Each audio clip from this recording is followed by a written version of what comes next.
Hi again, everybody out there in ICT 1 for winter and spring of 2021.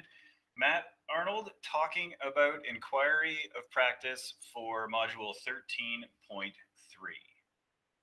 So, as a starting point for this, and after watching the TED Talk about CAPTCHA and reCAPTCHA, I started to think about where we've looked at inquiry of practice or standards of practice in this course before.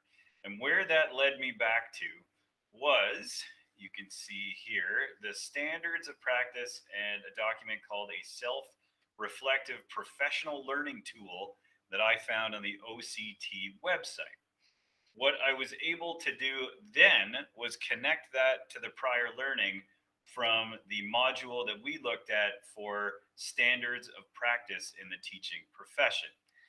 And I was thinking about how I could connect those concepts to the concepts that were introduced in the TED Talk. So the first concept that I thought of was the professional knowledge concept, or in the PDCA cycle, the planning concept here. So, to be more specific about professional knowledge and about planning, it in the context of tech, is that the professional knowledge could involve applications or apps, the digital pedagogy or working in instruction about apps into your instruction, and universal design for learning. Also, the redefinition part of the SAMR model, where you start to rethink the teaching itself with your digital pieces as part of that pedagogy and part of that learning. For professional practice,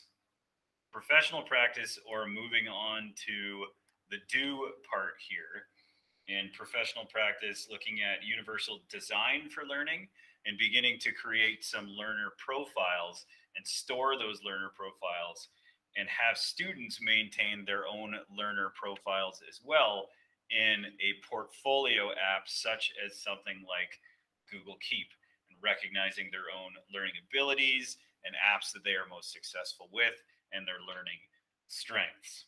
So that's thinking and rethinking. How can I make this better, a better learning community for my students and for myself as we go? And ongoing communication under professional practice with all stakeholders involved, including special education resource teachers or CERTs, and the parents at home and the students themselves, would help inform those pieces. Also, knowing myself and knowing when I should just let the students take the reins on the learning as well. Also, looking at accessibility. And they talked about OCR, or optimal character recognition, and making sure that the materials for your course are accessible to a wide range of students according to those learning profiles. All right, next piece in the cycle.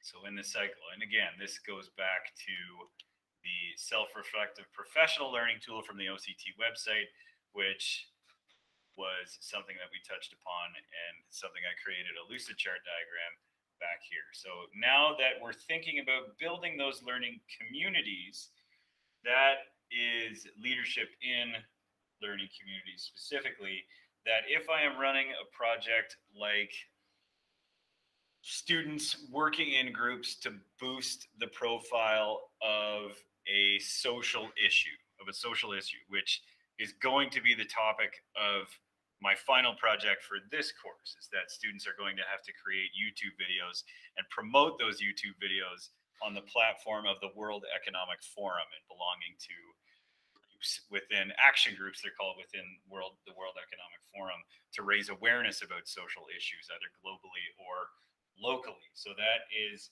the commitment to that. But in the check stage as well is asking the students once in a while about their intrinsic and extrinsic motivation is really super important.